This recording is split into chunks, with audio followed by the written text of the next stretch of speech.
Hello everyone, मैं कल्पना अपने channel में आप सभी का स्वागत करती हूँ। तो चलिए आज का जो हमारा टॉपिक है, यानी जो आज का हमारा चैप्टर है क्लास 10th के भूगोल का लास्ट चैप्टर है, इसको भी हम 2 पार्ट में कवर करेंगे। वैसे है तो छोटा, एक पार्ट में कवर हो जाएगा, लेकिन इसके छोटे छोटे वीडियो बना लेंगे 30-35 मिनट की, इसलिए इसका क्या करेंगे 2 पार्ट में कवर इसको कर देंगे। तो चैप्टर का नाम है आपका राष्ट्रीय अर्थव्यवस्था की जीवन रेखा, यानी राष्ट्रीय अर्थव्यवस्था में चीज़ें किस प्रकार से जुड़ी हुई हैं उसके बारे में थोड़ी बहुत बताया गया है। तो आज हम इसको देखेंगे। तो चलिए चैप्टर को स्टार्ट करते हैं। और अगर आप चैनल पर नए हो, चैनल को सब्सक्राइब नहीं किया तो सबसे पहले चैनल को सब्सक्राइब कर लीजिए। देखिए आगे हम अपने प्रतिदिन के जीवन में विभिन्न सामग्रियों एवं सेवाओं का प्रयोग करते हैं। ठीक है, मतलब बहुत सारी चीज़ों का प्रयोग करते हैं। और सेवाएं जैसे कि आपका डॉक्टर के पास अगर आप जाते हैं, एक इंजीनियर के पास आप जाते हैं, तो वो हो गई आपकी, या आप किसी टीचर से पढ़ते हैं तो ये हो गई आपकी सेवाएं।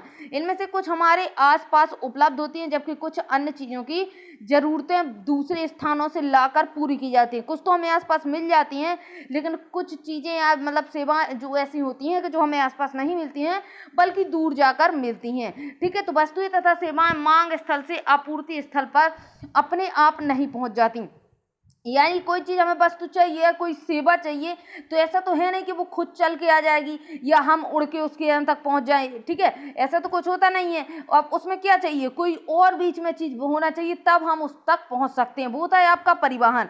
यानी हम रेलगाड़ी, बस, ट्रैक्टर, ट्रक से भी हम उसके यहाँ तक पहुँच सकते हैं। यानी कोई वस्तु या सेवा हम तक वस्तु कोई आती है तो कैसे आती है, उड़ के तो आती नहीं है, कि कोई ना कोई बीच में सेवा लगी होगी, यानी ट्रैक्टर के द्वारा वो हम तक आएगी। ठीक है, तो वही चीज़ है कि सीधे चीज़ हम तक नहीं पहुंचती है। क्या होता है, वस्तु तथा सेवाएं मांग स्थल से आपूर्ति स्थल तक अपने आप नहीं पहुंचती हैं। वस्तु तथा सेवाओं के आपूर्ति स्थानों से मांग स्थानों तक ले जाने हेतु परिवहन की आवश्यकता होती है। जैसे जूता बनता है, ठीक है, कपड़ा बनता है, आपका कूलर बनता है, पंखा बनता है, तो ये सब चीजें उड़ के नहीं आती हैं आपके पास ना। इसको आप इंडस्ट्री में लेने जाते हैं, यानी उद्योग में आप इसको लेने जाते हैं। क्या करती हैं, परिवहन के जरिए, यानी वाहनों के जरिए दूसरी जगह तक पहुंचाई जाती हैं और सेवाएं प्रदान की जाती हैं।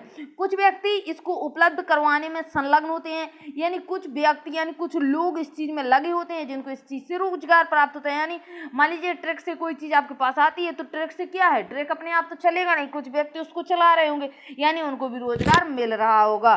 ठीक है, तो वही चीज है, जो व्यक्ति उत्पाद को परिवहन द्वारा उपभोक्ताओं तक पहुंचाते हैं उन्हें हम क्या कहते हैं, व्यापारी। यानी वो लोग क्या करते हैं, व्यापार करते हैं। अतः एक देश के विकास की गति वस्तु तथा सेवाओं के उत्पादन के साथ उनके एक स्थान से दूसरे स्थान तक वाहन की सुविधा पर भी निर्भर करना पड़ता है। यानी क्या है आपका कि जो चीजें बनती हैं, इसमें क्या बता रखा है कि एक देश के विकास की गति, एक देश की जो विकास की गति हो रही है, अब ऐसा तो है नहीं कि आपने वस्तु बना के रख ली, सेवाएं सब हो गई अपने पास, लेकिन उधर पर परिवहन का वाहन का कुछ स्थान ठीक से है नहीं, यानी गाड़ी वाहन उधर तक पहुंच नहीं पा रहे, तो कैसे आप सुविधा प्रदान करेंगे लोगों को, बताइए कैसे।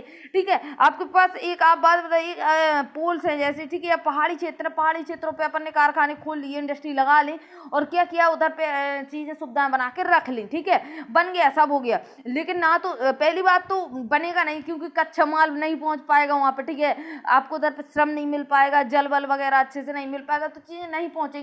और फिर मान लीजिए बन गई, आपको सब कच्चा माल आसपास से मिल गया, तो चीजें आप वहन नहीं कर पाएंगे, यानी उन चीजों का मूवमेंट नहीं हो पाएगा और लोगों तक, मार्केट तक चीजें नहीं पहुंच पाएंगी। ठीक है, इसलिए क्या करना चाहिए कि जो जहां परिवहन सही हो वहां पे चीजें आपकी बनाई जाती है। इसलिए सक्षम परिवहन के साधन तीव्र विकास हेतु पूर्व अपेक्षित है, यानी आपका जो परिवहन है उसको तीव्रता से विकास किया जा रहा है। वस्तु तथा सेवाओं का लाना ले जाना पृथ्वी के 3 महत्वपूर्ण क्षेत्रों द्वारा किया जाता है। कौन कौन से ऐसे क्षेत्र हैं जहां से वस्तु का लाना और ले जाना आपका होता है, तो एक तो हमारा स्थल क्षेत्र, दूसरा है जल क्षेत्र और तीसरा वायु क्षेत्र। यानी तीनों क्षेत्रों से, यानी तीनों मंडलों से ये चीजें क्या होती हैं, लाई जा सकती हैं, लाई और भेजी जा सकती हैं, स्थल मंडल, जल मंडल और वायुमंडल। इन्हीं के आधार पर परिवहन को स्थल, जल और वायु परिवहन में वर्गीकृत किया गया है। तो देखिए किस प्रकार से होता है परिवहन के आपके साधन, तो क्या होते हैं, एक तो आपका होता है स्थल और एक होता है जल और तीसरा हो गया आपका वायु परिवहन। तो जो आपका स्थल परिवहन होता है, तो फर्स्ट नंबर पे आपका सड़क परिवहन होता है, दूसरा आपका रेल परिवहन होता है, तीसरा आपका पाइपलाइन। यानी कोई आपकी लिक्विड चीज है तो उसको हम पाइपलाइन के द्वारा एक जगह से दूसरी जगह आराम से भेज सकते हैं। ठीक है, डायरेक्ट पाइप लगा दिए जाते हैं और डायरेक्ट चीजें एक दूसरे की जगह पहुंच जाती हैं जहां उसकी जरूरत होती है। और रेलगाड़ी परिवहन तो आपको पता ही है, और सड़क परिवहन पे तो आपको पता ही है क्या चलता है, बस चलती है, ट्रैक्टर हेलीकॉप्टर वगैरह, हम दोपहिया मोटरसाइकिल बाइक वगैरह उड़ा सकते हैं, ठीक है। उड़ा सकते हैं मतलब वायु में नहीं, जो इधर पे स्थल पे ही उड़ाएंगे, ठीक है। और क्या है जल, तो जल परिवहन क्या है, आंतरिक जल परिवहन होता है, एक आपका समुद्री परिवहन होता है, यानी जल के अंदर से भी आपका एक परिवहन होता है और दूसरा आपका समुद्री परिवहन होता है। एक दूसरे देश से हमें चीजें बस लानी है या देश में पहुंचानी है तो क्या करते हैं, जो आपका समुद्री परिवहन ही यूज करते हैं।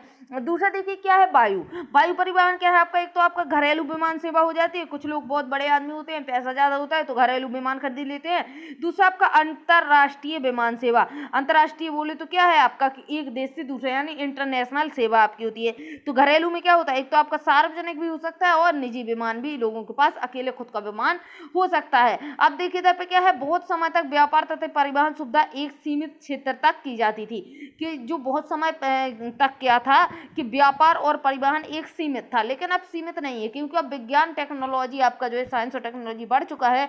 इसमें विकास के साथ साथ व्यापार तथा परिवहन के प्रभाव क्षेत्र, परिवहन के प्रभाव क्षेत्र में विस्तृत वृद्धि हुई है, यानी ये क्षेत्र बड़े हैं जिसका कारण क्या हुआ है, हमारा परिवहन बड़ा है जिससे हमारा विकास हुआ है, ठीक है। और विकास हुआ है तो जो भी चीजें आपकी वस्तु बनती हैं उसका जो है आपका बिजनेस भी ज्यादा बड़ा हुआ है। सक्षम और तीव्र गति वाले परिवहन से आज संसार एक बड़े गांव में परिवर्तित हो जाता है। क्या होता है, एक बड़े गांव में परिवर्तित हो जाते हैं, यानी जहाँ पे चीजें आपको अच्छी मिल रही हैं। इसमें क्या बता रखा है कि देखिए परिवहन से आज संसार एक सबसे बड़े व्यापार बड़े गांव में परिवर्तित हो गया है।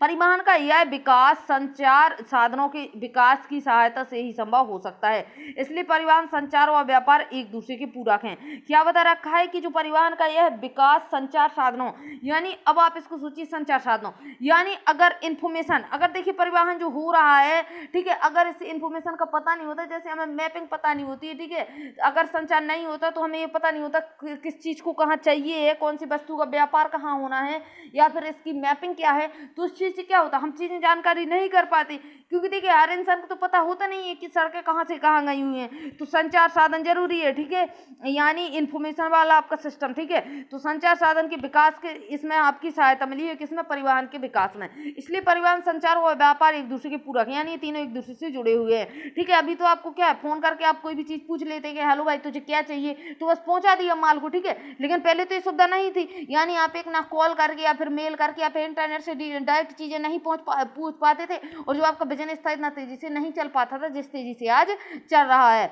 देखिए आज भारत अपने विशाल आकार, विविधता, भाषाई तथा सामाजिक तथा सांस्कृतिक बहुलताओं के बावजूद संसार के सभी क्षेत्रों में सुचारू रूप से जुड़ा हुआ है, यानी भारत जो है आपका हर जगह बिजनेस करता है, ठीक है, पूरे वर्ल्ड में बिजनेस करता है भारत, ठीक है। और रेल, वायु तथा जल परिवहन, समाचार पत्र, रेडियो, दूरदर्शन, सिनेमा तथा इंटरनेट आदि इसके सामाजिक आर्थिक विकास में अनेक प्रकार से सहायता है, यानी ये सब चीजें आपकी जल परिवहन, समाचार पत्र, यानी हर चीज की सुविधा है हमारे भारत में, तो इससे क्या है कि अच्छा विकास हो रहा है।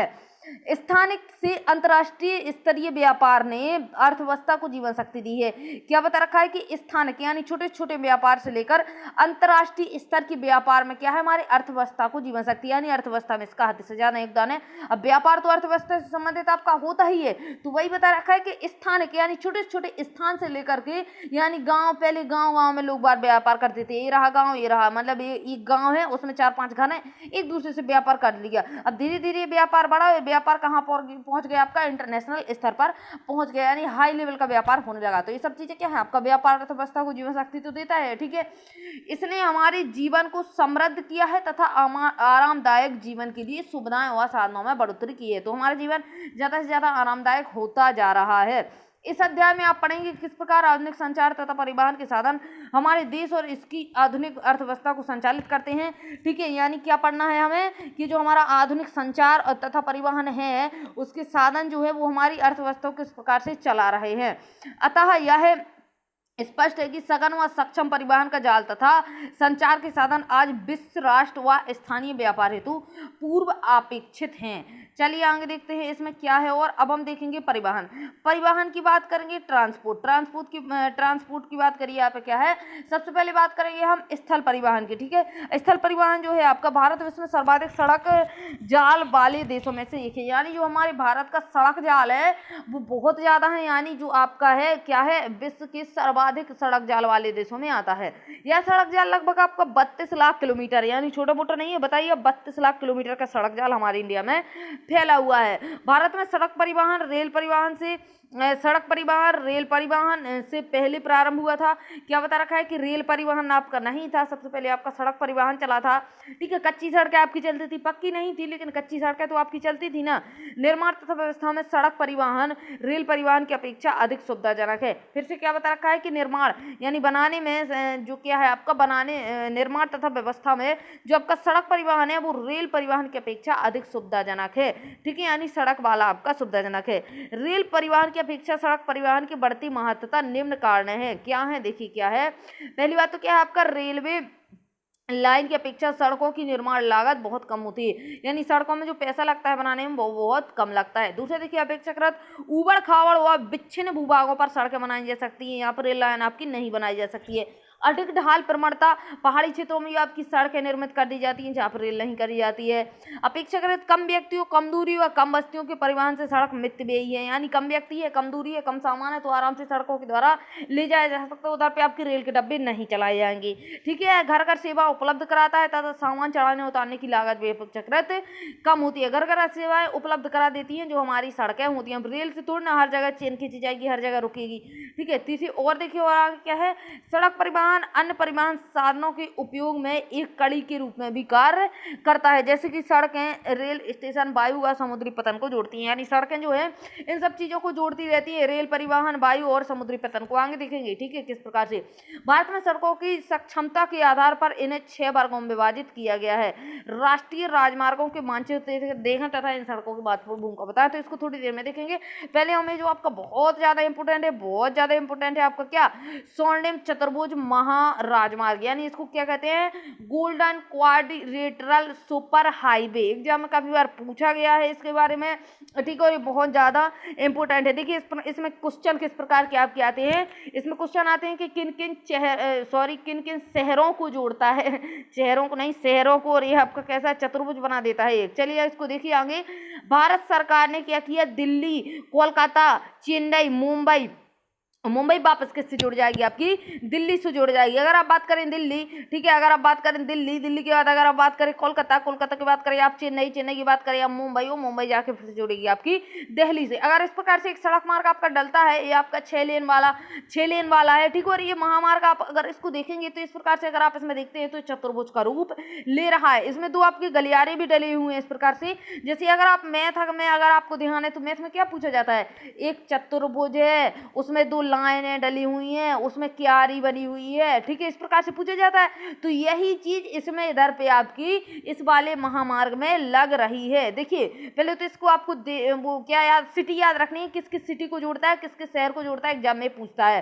ठीक है, और ये 6 लेन वाली है, इसका ये वाला चीज याद रखना है। अब इसमें एक चीज और है आपकी कि इस परियोजना में 2 गलियारे प्रस्तावित हैं, 2 गलियारे डले हुए हैं, जो कि आपका पहला क्या है, प्रथम उत्तर दक्षिण गलियारा है। उत्तर दक्षिण क्या है, श्रीनगर को कन्याकुमारी से जोड़ता है, यानी जो इस प्रकार का ऊपर से नीचे की साइड गलियारा डला हुआ है तो जम्मू कश्मीर के श्रीनगर से नीचे तमिलनाडु के कन्याकुमारी को जोड़ देता है। एक आपका गलियारा इस प्रकार से डला हुआ है तो क्या करता है, असम के सिलचर को किससे जोड़ता है, पूर्व पश्चिम वाला, एक गुजरात के पोरबंदर को जोड़ देता है। तो बस आपको याद रखना है 3-4 चीजें इसमें क्या क्या याद रखनी है, कितने लेन की सड़क है, तो 6 लेन की है, किन किन सिटी को जोड़ती है, किन किन सिटी को, तो आपको सिटी का नाम पूछे तो आप क्या कहेंगे, दिल्ली, कोलकाता, तमिलनाडु, तमिलनाडु के बाद मुंबई, और मुंबई से फिर दिल्ली जुड़ जाती है तो एक चतुर्भुज बना देती है। अब इसमें तो गलियारे जुड़े हुए हैं तो एग्जाम में इस प्रकार से पूछता है कि जो उत्तर दक्षिण गलियारा इसमें डला हुआ है वो किन किन दो शहरों को जोड़ता है, तो ये किन किन को जोड़ता है, श्रीनगर और कन्याकुमारी को। और दूसरा जो आपका गलियारा है पूर्व पश्चिम, ये किन किन शहरों को जोड़ता है, तो सिलचर असम से पोरबंदर गुजरात को जोड़ देता है। इस महाराजमार्ग का प्रमुख उद्देश्य भारत में मेगा सिटी के मध्य की दूरी व परिवहन समय को न्यूनतम करना है। ठीक है, तो ये जो आपका गलियारा है अच्छा बना हुआ है पूरा, और इससे क्या होगी कि व्यापार अच्छा हो जाएगा, यानी चलने फिरने में इतनी ज्यादा परेशानी नहीं होगी। यह राजमार्ग परियोजना भारत के राष्ट्रीय राजमार्ग प्राधिकरण के अधिकार में है। तो एग्जाम में पूछा जाता है कि किसके अधिकार में है, तो NHAI के अधिकार में है, जो कि आपका भारत के राष्ट्रीय राजमार्ग प्राधिकरण के अधिकार में है। इसका थोड़ा आप लोग फुल फॉर्म देख लेना, शायद इसका national highway authority of India है शायद। ठीक है, कुछ गलत हो गया तो आप लोग कमेंट मत करना, national highway authority of India. तो इसको एक बार देख लेना कि इसका फुल फॉर्म क्या है। ठीक है, एग्जाम में पूछा जाता है कि किसके द्वारा बनाया जा रहा है, यानी किसके अधिकार के क्षेत्र में, तो NHAI में है। ठीक है, एग्जाम में पूछा गया है क्वेश्चन। अब देखिए आप दूसरी बात करेंगे तो राष्ट्रीय राजमार्ग, 1 मिनट आप एक बार इसको देख लीजिए। ठीक है, ये जो आपका पूरा महामार्ग डला हुआ है, ये रहा आपका, तो देखिए स्वर्ण महामार्ग तो आपका दिल्ली से ये चलता है, और ये आपका येलो दिखाया गया है, दिल्ली से कोलकाता रुकता है, कोलकाता से फिर चलेगा तो ये तमिलनाडु छूता है, तमिलनाडु से जैसे ही चलेगा तो ये मुंबई, और मुंबई से डायरेक्ट दिल्ली जोड़ देता है। ठीक है, इसमें तो गलियारे डले हुए हैं, गलियारे आपको पता है कि एक आपको रेड वाला जम्मू कश्मीर श्रीनगर से गलियारा डला हुआ है, और आपका कहाँ पे पहुंचता है, तमिलनाडु कन्याकुमारी में पहुंचता है। और सिलचर से पोरबंदर की बात करें तो देखिए ये वाला आपका डला हुआ है सिलचर से पोरबंदर, तो ये रहे आपके दो गलियारे। अगर आप इसको ध्यान से देखें तो चतुर्भुज और चतुर्भुज में दो काटते हुए निशान आपको नजर आ रहे हैं। ठीक है, तो ये आपका पूरा बना हुआ है। और चलिए आगे देखते हैं, मेरे ख्याल से चीजें आपको क्लियर रही होंगी। अब देखिए राष्ट्रीय राजमार्ग, तो क्या है आपके राष्ट्रीय राजमार्ग, नेशनल हाईवेज। ठीक है, तो नेशनल हाईवेज की अगर आप बात करते हैं तो देखिए राष्ट्रीय राजमार्ग देश के दूरस्थ भागों को जोड़ते हैं। दूरस्थ से क्या मतलब, देखिए ये प्राथमिक सड़क तंत्र है। क्या है, प्राथमिक सड़क तंत्र, यानी सड़क बनाने वाले हैं, जिनका निर्माण और रखरखाव केंद्रीय लोक निर्माण विभाग किसके CPWP के अधिकार क्षेत्र में होता है। इसको भी याद रखना पड़ेगा आपको, किसके अधिकार क्षेत्र में होता है। अनेक प्रमुख राष्ट्रीय राजमार्ग उत्तर से दक्षिण तथा पूर्व से पश्चिम दिशाओं में फैले हुए हैं। कैसे फैले हुए हैं, उत्तर से दक्षिण और आपका पूर्व से पश्चिम। ठीक है, इस प्रकार से फैले हुए हैं। दिल्ली और अमृतसर के मध्य ऐतिहासिक शेरशाह सूरी राष्ट्रीय राजमार्ग संख्या आपका क्या है, 1 है। ठीक है, आपका इसको याद रखना पड़ेगा कि एग्जाम में पूछता है कि दिल्ली और अमृतसर मतलब जो वाला है वो शेरशाह सूरी वाला वो कौन सा है, तो आपका संख्या नंबर 1 है। ठीक है, और इसके अलावा कभी कभी पूछ लेता है कि जो आपका शेरशाह सूरी द्वारा बनाया हुआ है वो किस किस को जोड़ता है, तो दिल्ली और अमृतसर पंजाब को जोड़ता है। चलिए इसके बाद आगे देखेंगे, तो आगे आपका क्या सिस्टम इसमें दिया हुआ है, क्या आप जानते हैं, तो क्या आप जानते हैं देख लेते हैं। क्या आप जानते हैं कि राष्ट्रीय राजमार्ग आपका 7 सर्वाधिक लंबा राजमार्ग है, जो कि आपका 2369 किलोमीटर लंबा है। वाराणसी को जबलपुर, नागपुर, हैदराबाद, बेंगलोर, मदुरई के रास्ते कन्याकुमारी से जोड़ता है। और आपका राष्ट्रीय राजमार्ग 8 वाला जो है दिल्ली और मुंबई को जोड़ता है, जबकि राष्ट्रीय मार्ग 15 राजस्थान के अधिकतर हिस्सों को जोड़ता रहता है। अब बात करेंगे हम राष्ट्र मार्ग यानी स्टेट हाईवे। राज्य स्टेट लिखा हुआ है, तो स्टेट से आप लोग को चीज समझ में आ रही होंगी कि राज्यों की राजधानियों को जिला मुख्यालयों से जोड़ने वाली सड़कें आपकी कैसी होती हैं, राजमार्ग होती हैं। यानी क्या है कि सीधी बात की जो आपकी राजधानियां हैं उनको जिला मुख्यालय जो हैं, ठीक है, यानी जो जिले दिए हुए हैं आपके स्टेट में, और वो जिला मुख्यालय किससे जुड़ जाएंगे, डायरेक्ट राजधानी से जुड़ जाएंगे। तो जो वाले आपके हाईवे हैं वो आपके राजमार्ग के उसके में अंडर में आते हैं। ठीक है, राज्य तथा केंद्र शासित क्षेत्रों में इनकी व्यवस्था तथा निर्माण का दायित्व राज्य के सार्वजनिक निर्माण विभाग किसका, PWD का होता है। तो जो आपकी सड़कें बनती हैं राज्य की वो PWD बनाती है। अब बात करेंगे हम जिला मार्ग, तो जिला मार्ग में आपको जिला नाम से ही समझ में आ गया होगा, ये सड़कें जिले के विभिन्न प्रशासनिक केंद्रों को जिला मुख्यालय से जोड़ती हैं। ये क्या करती हैं, सड़कें विभिन्न प्रशासनिक केंद्रों को जिला मुख्यालय से जोड़ देती हैं। इन सड़कों की व्यवस्था का उत्तरदायित्व जिला परिषद का होता है। अगर देखिए अन्य सड़कें, तो अन्य सड़कों की बात करें, इस वर्ग के अंतर्गत वे सड़कें आती हैं जो ग्रामीण क्षेत्रों तथा गांव को शहरों से जुड़ती हैं। यानी गांव की सड़कें क्या होती हैं, शहरों से जुड़ जाती हैं। तो किसके अंडर में आती है, तो प्रधानमंत्री ग्रामीण सड़क सड़क परियोजना के तहत आती हैं। ठीक है, सड़कों के विकास को विशेष प्रोत्साहन मिलता है। ये इस परियोजना के कुछ विशेष प्रावधान है जिनमें देश के प्रत्येक गांव को प्रमुख शहरों से पक्की सड़कों वे सड़कें जिन पर वर्ष भर वाहन चल सके, ठीक है, और इसको जोड़ देता है। ठीक है, तो जोड़ना प्रस्तावित करता है। तो जो आपकी गांव में सड़कें क्या होती है, कुछ कच्ची सड़कें होती हैं जो आपकी चौमासे के महीने में अवरुद्ध हो जाती हैं, रुक जाती। तो वही चीज बता रखा है इसने कि ऐसी सड़कें जो आपकी वर्ष भर 12 महीने की आप हो सके, उसमें पानी आनी ना भरे, वो सड़कें आराम से चल सकें। अब हम बात करेंगे सीमांत सड़कें। तो उपर्युक्त सड़कों की अतिरिक्त भारत सरकार प्राधिकरण के अधीन सीमा सड़क संगठन है जो देश की सीमांत सड़कों में सड़कों का निर्माण व उनकी देखरेख करता है। यह संगठन 1960 में बनाया गया था, जिसका कार्य उत्तर तथा उत्तर पूर्वी क्षेत्रों में समकालिक महत्व की सड़कों का विकास करना है। इन सड़कों के विकास से दुर्गम क्षेत्रों में अभिगम्यता बढ़ती है तथा इन क्षेत्रों की आर्थिक विकास में भी सहायक हुई हैं। चलिए आगे देखते हैं। पहाड़ी बने हुए हैं, पहाड़ी रास्ते दिखाए गए हैं। चलिए इसको थोड़ा और पढ़ेंगे अभी, ठीक है। और अभी इसमें आपका दिया हुआ है, एक मिनट। अब देखिए इधर पे सड़क निर्माण में प्रयुक्त पदार्थ के आधार पर भी सड़कों को कच्ची व पक्की में वर्गीकृत किया हुआ है। जो आपकी सड़कें बनती है, एक आपकी मिट्टी की सड़क बन जाएगी, ऐसी नॉर्मल खेत हैं, गांव खेत में लोग बना लेते हैं, गांव को शहर से जोड़ लेते हैं कच्ची सड़कों के द्वारा। लेकिन वो सड़कें जो आपकी होती हैं वो क्या होती हैं, बारिश के मौसम में अवरुद्ध हो जाती है, यानी बारिश के मौसम में पानी बढ़ जाता है, कीचड़ हो जाता है, दलदल हो जाता है और सड़कें बंद हो जाती हैं। तो पदार्थों के आधार पर सड़कों को दो प्रकार से बांटा गया है, एक तो कच्ची, एक तो पक्की। ठीक है, पक्की की बात करें, ठीक है, देखिए तो पक्की सड़कें आपकी सीमेंट, कंक्रीट व तारकोल द्वारा क्या होती हैं, ये निर्मित करी जाती हैं।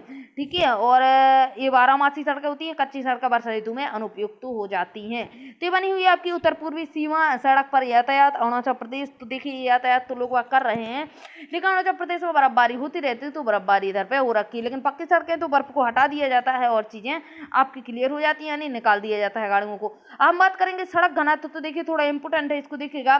प्रति 100 वर्ग किलोमीटर, कितना, प्रति 100 वर्ग किलोमीटर क्षेत्र में सड़कों की लंबाई को सड़क घनत्व कहते हैं, यानी कितनी सड़कें आपकी हैं किस एरिया में, प्रति 100 वर्ग किलोमीटर के अंडर में, तो उसको हम क्या कहेंगे, उसको हम सड़क घनत्व कह देंगे।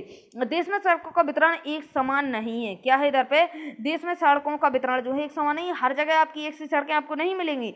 इसका घनत्व जम्मू कश्मीर में कितना है, 12.14, यानी 12.14, यानी बहुत कम है। तथा केरल में कितना है, 517.77 किलोमीटर है। ठीक है, तो केरल में बहुत ज्यादा है, जबकि जम्मू कश्मीर बहुत कम है। तो ये क्या है आपका 31 मार्च 2011 के आंकड़े हैं, जबकि वर्ष 31 मार्च 2011 के अनुसार सड़कों का औसत राष्ट्रीय घनत्व कितना है आपका, यानी अगर आप औसत यानी पूरे देश की बात करें तो 142 है आपका। ठीक है, आगे देखिएगा। भारत में सड़क परिवहन अनेक समस्याओं से जूझ रहा है।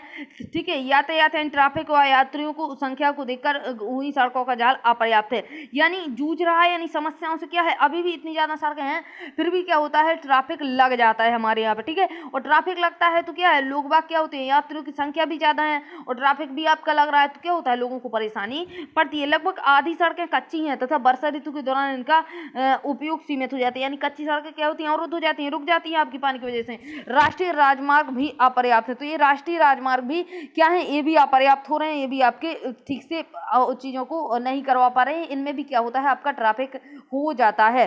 इसके साथ ही सड़कों में भी सड़कें, इसके साथ ही शहरों में भी सड़कें अत्यंत ढंग तथा भीड़ भरी हैं। अभी आप शहरों की बात करें, दिल्ली में जाए तो इतनी ज्यादा आपकी सड़कें हैं कि मतलब गाड़ी में देखिए कभी भी फासला ही लेता है, एक के पीछे एक गाड़ी इतनी भयानक लगी होती है कि मतलब एक गाड़ी का अगर धीमे से रुक जाए, गलती से एकदम से ब्रेक लग जाए तो पीछे से गाड़ी टकराती चली आएंगी। इसमें ये दशा है हमारे यहाँ की। ठीक है, और देखिए आगे क्या है, और क्या है, तथा इन पर बने पुल तथा पुलियां पुराने तथा तंग हैं। तो जो पुल पुलियां बनाए गए पहले के वो थोड़ी पुराने हो चुके हैं, परंतु हाल के वर्षों में देश के विभिन्न भागों में सड़क मार्गों का तेजी से विकास हो रहा है, यानी पुल पुलियां भी आपकी मिटवा के सही करवा के उनको तोड़ फोड़ करके नई बनवाई जा रही है। जो मार्ग जहाँ के कमजोर लग रहे हैं उनको तेजी से बनवा जा रहा है, जहाँ जितनी जरूरत है सरकार कर रही है, लेकिन फिर भी हमारा इंफ्रास्ट्रक्चर का जो भी आपका है सिस्टम, वो कैसा है, कमजोर है थोड़ी। ठीक है, कमजोर होने की वजह से चीजें उतनी आपकी जल्दी नहीं हो पा रही जितनी जल्दी होनी चाहिए। अब देखिए, अब हम बात करेंगे रेल परिवहन। तो भारत में रेल परिवहन वस्तु तथा यात्रियों के परिवहन का प्रमुख साधन है। इसमें देखिए क्या है कि भारत में जो आपका रेल परिवहन है वो कैसा है, आपका वस्तु तथा यात्री, यानी वस्तुओं को हमें एक दूसरी जगह भेजना है, दूर की यात्रा करवाना है वस्तु की, या फिर यात्रियों को दूर की यात्रा करना है, तो ये प्रमुख साधन है क्या, रेल। ठीक है, रेल परिवहन अनेक कार्यों में सहायक है, जैसे कि आपका व्यापार के लिए, भ्रमण के लिए, तीर्थ यात्रा के लिए, या फिर लंबी दूरी तय करने के लिए। एक प्रमुख परिवहन के साधन के अतिरिक्त पिछले 150 वर्षों से भी अधिक समय से भारतीय रेल एक महत्वपूर्ण क्या निभा रही है, आपका समन्वयक के रूप में आपका जानी गई है। भारतीय रेलवे देश की अर्थव्यवस्था, उद्योग तथा कृषि की तीव्र गति से विकास के लिए उत्तरदायी है। क्यों है, क्योंकि देखिए क्या है, उद्योग वगैरह जो आपके हैं इसका जो सामान है वो रेल के द्वारा भेज दिया जाता है। ठीक है, तो इसके कारण ये क्या है आपका कि प्रमुख रोल अर्थव्यवस्था में निभा रही है। इसका देखिए 31 मार्च 2011 के दिन भारतीय रेल परिवहन की मार्गीय लंबाई कितनी मापी गई थी, तो 31 मार्च 2011 के आंकड़े बता रहा है, तो 64,460 किलोमीटर थी, जिस पर आपका 7,131 स्टेशन और इनमें से 9,213 रेल इंजन तथा 53,220 यात्री सेवा वाहन तथा 6,493 अन्य कोच वाहन तथा आपका ये जो है आपका मालगाड़ियां सम्मिलित हैं। ठीक है, मालगाड़ियां आपकी ज़्यादा हैं। अभी आपका इंपोर्टेंट है, पूछा जाता है कि फर्स्ट रेल कब चली थी और कहाँ से कितने दूरी पर चली थी और किस शहर को किस शहर से जोड़ रही थी। तो देखिए क्या है, 1853 में जो आपकी थी भारतीय रेल परिवहन देश का सर्वाधिक बड़ा सार्वजनिक क्षेत्र का प्राधिकरण है। देश की पहली रेलगाड़ी आपकी 1853 में मुंबई और ठाणे के बीच मध्य चलाई गई थी, मुंबई और ठाणे के बीच चली थी तथा 34 किलोमीटर की दूरी पर थी। कौन से सन में, 1853 में। कहाँ, तो मुंबई टू ठाणे, और कितना किलोमीटर, तो 34 किलोमीटर। तो ये आपकी फर्स्ट रेल थी। अब चलिए थोड़ा आगे बढ़ेंगे तो इधर पे देखिए क्या है, भारतीय रेल परिवहन को किस में बांटा गया है, 16 रेल प्रखंडों को पुनः संकलित किया गया है। इसको आगे देखेंगे, दिखेगा इधर से, तो इसको इधर से देखेंगे तो देश में रेल परिवहन के वितरण को प्रभावित करने वाले कारकों में भू आकृतिक, आर्थिक और तथा प्रशासनिक कारण प्रमुख हैं। तो ये आपके प्रमुख होते हैं। देखिए भू आकृतियां ऐसी हैं कि आप पहाड़ी क्षेत्रों में रेल नहीं चला सकते। ठीक है, तो वो चीज आपकी प्रभाव करती है। ठीक है, ये सब चीजें प्रभाव कर जाती हैं। जैसे देखिए उत्तरी मैदान अपनी विस्तृत समतल भूमि, यानी उत्तर के मैदान है, अगर आप बात करें, ठीक है, यूपी बिहार एमपी की बात करें, तो यहाँ पे क्या है आपके कि जो मैदान है वो आपकी समतल मैदान है। समतल मैदान कारण यहाँ पे रेल आपका ज्यादा विकसित है। ठीक है, तो उत्तरी मैदान अपनी विस्तृत समतल भूमि, सघन जनसंख्या घनत्व, तो जनसंख्या घनत्व अच्छा है। ठीक है, तो इसके कारण भी रेलगाड़ियां ज्यादा लगेंगी। संपन्न कृषि, यानी कृषि अच्छी है तो वो माल आपका भेजने के लिए रेलगाड़ियां लगेंगी। इसका देखिए यानी मालगाड़ी, प्रचुर संसाधनों के कारण रेल परिवहन के विकास और वृद्धि में यहाँ पे सहायक रहा है। यद्यपि असंख्य नदियों के विस्तृत जल मार्गों पर पुलों के निर्माण में कुछ बाधाएं आई हैं। यानी अगर आप इधर पे देखें तो सबसे बड़ा इधर पे जो गंगा आपका नदी तंत्र है, जो गंगा नदी तंत्र है, उसकी सहायक नदियां बहुत ज्यादा यहाँ पे फैली हुई हैं, और उनके फैलने के कारण क्या है, पुलियां बनवाई गई हैं, यानी पुल मार्ग आपको बनवाने पड़ेंगे। और वो बनवाए तो क्या है, पुलों को बनवाने में बाधाएं तो आई हैं। गंगा नदी है, उसकी सहायक नदी कोई छोटी छोटी नदियां तो है नहीं कि आपने एक छलांग मारी हो आप नाक के उस साइड। ठीक है, यानी आप उसकी छलांग मार के क्या करेंगे, अगर ये गंगा नदी निकली आप इस साइड, आप इसमें छलांग मार के इधर, तो ऐसा कुछ सिस्टम तो है नहीं। बहुत बड़ी बड़ी नदी है आपकी गंगा नदी, बहुत बड़ी नदी, और इसकी जो सहायक नदी है यमुना वगैरह वो भी आपकी बड़ी हैं, तो उनमें पुल बनाने में बहुत ज्यादा परेशानी आई है। इसके बाद देखिए प्रायद्वीपीय भारत, अगर प्रायद्वीपीय भारत तो ये वाला जो आपका भारत है इसकी बात कर रहा है, तो प्रायद्वीपीय भारत रेल मार्ग उबड़ खाबड़ पहाड़ी क्षेत्रों, छोटी पहाड़ियों, सुरंगों आदि से होकर गुजरता है। ठीक है, और हिमालय पर्वतीय क्षेत्र भी दुर्लभ उच्चवच विरल जनसंख्या, इसमें क्या है, दुर्लभ उच्चवच है, यानी ऊंची नीची आपकी पहाड़ियां हैं। इसके बाद क्या है, विरल जनसंख्या, यानी जनसंख्या बहुत ही फैली हुई है, और आर्थिक अवसरों की कमी के कारण रेलवे लाइन के निर्माण में प्रतिकूल परिस्थितियां उत्पन्न करता है। आगे बात देखिए क्या है, इसी प्रकार पश्चिमी राजस्थान की बात करें, गुजरात के दलदली भाग, मध्य प्रदेश के वन क्षेत्र, छत्तीसगढ़, उड़ीसा, झारखंड में रेल लाइन निर्माण करना कठिन है। तो ये क्या है आपका कि देखिए गुजरात के दलदली भाग बताया हुआ है। अब दलदली भाग में थोड़ा ना आप उधर पर रेल की पटरी चला लेंगे। ठीक है, मध्य प्रदेश के वन क्षेत्र, तो वनों को काटना पड़ेगा, उससे बहुत ज्यादा हमारे एनवायरमेंट पर फर्क पड़ेगा। ठीक है, अब देखिए सह्याद्री, यानी सह्याद्री किसकी बात कर रहा है, हिमालय का एक भाग है आपका सह्याद्री, जो कि हम पिछले चैप्टर में पढ़ चुके हैं। तो सह्याद्री तथा उससे सन्निध क्षेत्रों को भी घाट तथा दर्रों के द्वारा ही पार करना संभव है। यानी सह्याद्री जो है, जो कि आपका हिमालय पर्वत को काट के जो निकलते हैं, तो आपके आपके दर्रे बने हुए हैं, घाट बने हुए हैं, ठीक है, दर्रे आपने पड़े हुए हैं, काफी आपके दर्रे बने हुए हैं, ठीक है। तो वो दर्रे बता रहा है कि उन दर्रों को पार करके निकलना पड़ता है। कुछ वर्ष पहले भारत के महत्वपूर्ण आर्थिक क्षेत्र में पश्चिमी तट के साथ कोंकण रेलवे के विकास में यात्री व वस्तुओं के आवागमन को सुविधाजनक बनाया। फिर से देखिए, कोंकण आपका कहाँ पे है, तो कोंकण की अगर आप बात करते हैं तो ये आपका पश्चिमी तट है, ठीक है, वह वस्तुओं के आवागमन की सुविधा बनाई हुई है। यद्यपि यहाँ असंख्य समस्याएं हैं, समस्याएं तो भाई हर जगह है। जैसे देखिए भूस्खलन, भूस्खलन यानी भूमि का टूट जाना, ठीक है, पर जो है हमारा प्राकृतिक रूप से भूमि का टूट जाना, तोड़ना नहीं, प्राकृतिक रूप से भूमि खिसक जाती है। अब भूमि खिसक जाएगी, उधर से रेल लाइन अगर हम निकाल देते तो उससे क्या है, प्रॉब्लम तो होगी, यानी समस्या तो होगी, ठीक है। किसी किसी भाग में रेलवे ट्रैक धंस जाता है, तो ये समस्याएं हैं आपकी बहुत ज़्यादा। इसके बाद देखिए क्या है आपका राष्ट्रीय राजमार्ग। आज राष्ट्रीय अर्थव्यवस्था में परिवहन के अन्य सभी साधनों की अपेक्षा रेल परिवहन प्रमुख हो गया, यानी रेल हमारा प्रमुख हो गया है, ठीक है। यद्यपि रेल परिवहन समस्याओं से मुक्ति नहीं, यानी ऐसा नहीं है कि रेल परिवहन जो आपका है वो समस्याओं से बिल्कुल मुक्त है, यानी उसमें कोई समस्या ही ना आ रही है, ऐसा नहीं है, लेकिन फिर भी आपका प्रमुख है। बहुत से यात्री बिना टिकट यात्रा करते हैं, तो ये तो गलत है ना। बिना टिकट यात्रा आप लोग क्यों करते हैं बताइए। तो कुछ लोग क्या करते हैं कि भाई किसी को देखना है नहीं, चलिए बिना टिकट यात्रा हम कर लेते हैं। रेल संपत्ति की हानि होती है तथा चोरी जैसी समस्या भी पूर्णतः समाप्त नहीं हुई है। लोग वाग क्या करते हैं, अब इससे क्या होता है कि रेल की पटरियों को लोहा लोग वाग निकाल लेते हैं 2-4-10 रुपए के पीछे, और इससे क्या होती है, हमारी रेल के डिब्बे पलट जाते हैं, यानी बहुत बड़े बड़े आपके एक्सीडेंट हो जाते हैं। तो वही चीजें हैं कि इधर पे एक तो लोग वाग, कुछ लोग टिकट बना लिए जाते हैं रेल में, तो उससे रेल का नुकसान पहुंचता है। कोई फ्री का तो है नहीं रेल आपका, ठीक है, या फ्री की तो चीजें बनाई नहीं जा रही हैं। दूसरी बात क्या है कि रेल संपत्ति में इसमें चोरी वगैरह हो जाती है, तो उससे बहुत ज्यादा प्रॉब्लम होती है। जंजीर खींचकर यात्री कभी कभी अनावश्यक रूप से गाड़ी रोकते हैं, यानी कभी कभी क्या होता है, बहुत जो लोगों को आवश्यक होती है, लेकिन कभी कभी लोग मजाक में ही चेन खींच देते हैं, जंजीर खींच देते हैं, तो उससे भी रेलवे को हानि उठानी पड़ती है। जरा सोचिए, हम अपनी रेलगाड़ियों को निर्धारित समय पर चलने में कैसे मदद कर सकते हैं। चलिए आगे देखते हैं पाइपलाइन की बात करें तो मैंने आपको बताया है कि लिक्विड चीज तेल वगैरह हमें इधर से उधर करना है तो हम पाइपलाइन